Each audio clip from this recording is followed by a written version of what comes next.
నమస్తే, welcome to prime 9 come to the point. ఈరోజు మన కమ్ టు ద పాయింట్ కార్యక్రమంలో ఒక హృదయ విదారక సంఘటన గురించి మాట్లాడుకోబోతున్నాం.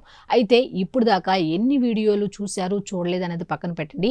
ఈ వీడియో అయితే తప్పకుండా చూడండి. మీ అభిప్రాయాన్ని కామెంట్ రూపంలో తెలియచేయండి. అలాగే 10 మందికి అయితే షేర్ చేయండి. అయితే ఈ హృదయ విదారక ఘటన గురించి మాట్లాడుకునేటప్పుడు ఒకసారి శ్రీశ్రీ గారి మాటలను తలుచుకుందాం. మనుష్య జాతి చరిత్ర అంతా ఇతరులను శోషించడమే. ఏ దేశ చరిత్ర చూసినా ఏముంది గర్వించదగిన. అర్థమైందా?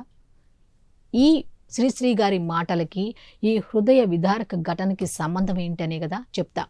ఒక తమ్ముడు బ్యాంకుకు వెళ్ళాడు. బ్యాంకు అధికారులను అడిగాడు, సార్ మా అక్క చనిపోయింది, మీ బ్యాంకులో మా అక్కకి సంబంధించిన కొంచెం అమౌంట్ అయితే ఉంది మీ దగ్గర, ప్లీజ్ మా అక్కకి సంబంధించి వారసులు ఎవరూ లేరు, నేనే ఉన్నా, మా అక్క నాతోనే ఉంటుంది, మీ ఇద్దరం కలిసే ఉంటున్నాం, మా అక్క అయితే ఇప్పుడు చనిపోయింది, దయచేసి ఆ డబ్బు నాకు ఇవ్వండి సార్ ప్లీజ్ అని అడిగాడట. అయితే బ్యాంక్ అధికారులు చెప్పారట, ఎవరైతే అకౌంట్ హోల్డర్ ఉంటారో వాళ్ళు రావాల్సిందే, వాళ్ళు సైన్ చేయాల్సిందే, వాళ్ళు చెప్తే మాత్రం ఖచ్చితంగా ఇచ్చేస్తామని.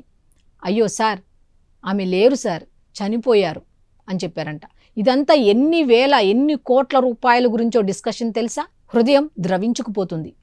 కేవలం 19,016 రూపాయల కోసం ఈ వాగ్వాదనంతా 19,016 రూపాయల కోసం. కేవలం అనన్న మీకు కోపం వస్తుందేమో, ఒక నిరుపేదవాడికి ఆ 19,000 ఎన్ని కోట్లతో సమానమో తెలుసా? రోజు గడవని వాడికి, ఒక పూట గడవని వాడికి ఆ 19,000 ఎన్ని కోట్ల రూపాయలతో సమానమో తెలుసా? తెలియదు. ఎందుకంటే కోట్ల రూపాయలని చవిచూసిన వాళ్ళకి, అలాగే లక్షల రూపాయలు చవిచూసిన వాళ్ళకి, ఉద్యోగాల్లో ఉన్న వాళ్ళకి ఇవంతా కూడా పట్టదు. ఆఫ్టర్ ఆల్ 19,000కి ఇంత డిస్కషన్ అవసరమా అన్నట్టుగా, నేను చెప్పాల్సిన రూల్స్ మేము చెప్పాం, ఇక్కడ నుంచి వెళ్ళిపో అన్నట్టుగా కసురుకొని మరి పంపించారంట. ముఖ్యంగా ఇలాంటి నిరుపేదలు బ్యాంకులకు వెళితే వాళ్ళ ట్రీట్మెంట్ ఎలా ఉంటుందో తెలుసా? ఒక పల్లెటూరు బైతుని చూసినట్టు, ఒక ఏదో అంటారు కదా, ఒక విస్తరాకుని చూసినట్టు చాలా చీప్గా తక్కువగా చూస్తారు. కనీసం మినిమం రెస్పెక్ట్ కూడా ఉండదు. అయితే అందరూ అలాగా ఉంటారా? అన్ని బ్యాంకులు ఇలా జరుగుతుందా అంటే అన్ని బ్యాంకులో జరగదు, కానీ కొన్ని అక్కడక్కడ సంఘటనలు జరుగుతుంటాయి అని చెప్పడానికి ఉదాహరణ ఇదే. నువ్వు వెళ్ళిపో, ఆవిడ రావాలి, ఆవిడ వస్తే ఇస్తాం, లేకపోతే లేదు, నువ్వు వెళ్ళిపో అని చెప్పారు. మరి 19,000 రూపాయలు అతను వదులుకుంటాడా? వదులుకోడు. ఎందుకంటే అవే ఆధారం వాళ్ళకి. 19,000 అంటే వాళ్ళకి కొన్ని కోట్ల రూపాయలతో సమానం. నిరుపేద గిరిజన వ్యక్తి అతను. అయితే ఆ పెద్ద ఆయన ఏం చేశాడో తెలుసా? వాళ్ళు అక్క వస్తేనే ఇస్తామంటున్నారు, మరి వేరే దారేముంది? వేరే దారేం లేదు. అప్పుడు ఏం చేశాడు అంటే, అక్క సమాధి దగ్గరికి వెళ్ళి సమాధిని తవ్వి అక్క శవాన్ని, అస్థి పంజరాన్ని భుజాన వేసుకొని కాళ్ళకి చెప్పులు లేకుండా మండుటెండలో మిట్ట మధ్యాహ్నం రోడ్డు మీద నడుచుకుంటూ వెళ్ళి బ్యాంక్ మెట్ల మీద ఆ అస్థి పంజరాన్ని, ఆ శవాన్ని, అక్క శవాన్ని అక్కడ పెట్టి, సార్ మా అక్కని తెచ్చాను సార్, నాకు 19,000 ఇస్తారా, మా అక్క వచ్చింది సార్ అని అడిగాడంట.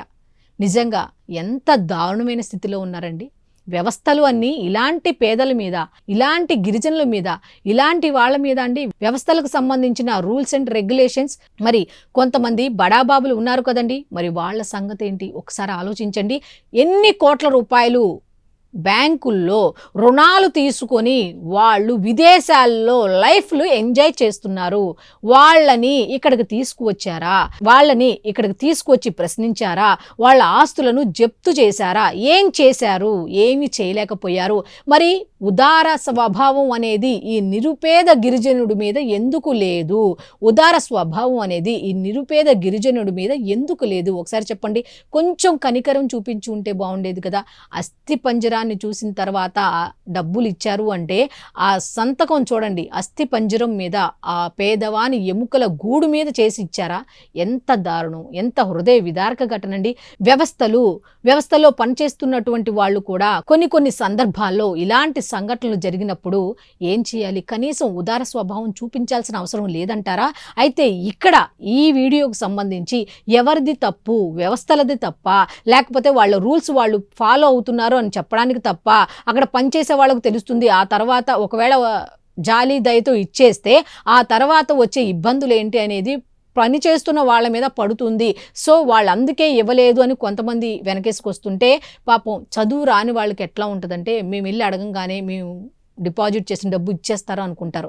కాకపోతే నామినీ ఉండాలి, దానికి సంబంధించిన రూల్స్ కొన్ని ఉంటాయి అనేది పాపం వాళ్ళకి తెలీదు. కానీ ఎంతసేపు కూడా బ్యాంకుల్లో డబ్బు దాచుకోండి అంటారు కానీ సరైన అవగాహన అనేది కల్పించరు.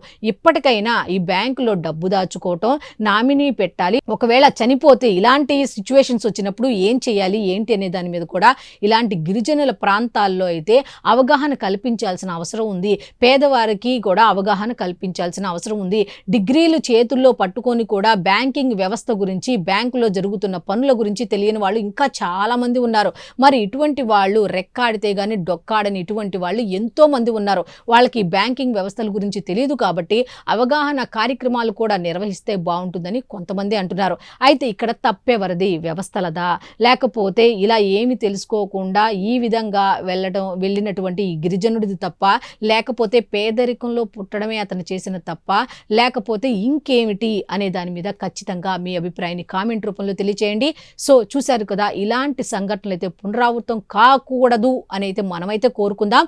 అయితే మీ అభిప్రాయాన్ని తప్పకుండా కామెంట్ రూపంలో తెలియచేయండి. సో చూశారు కదా, ఇది ఈనాటి స్పెషల్ అనాలిసిస్. మళ్ళీ రేపటి అనాలిసిస్లో కలుద్దాం. అంతవరకు సెలవు. నమస్కారం.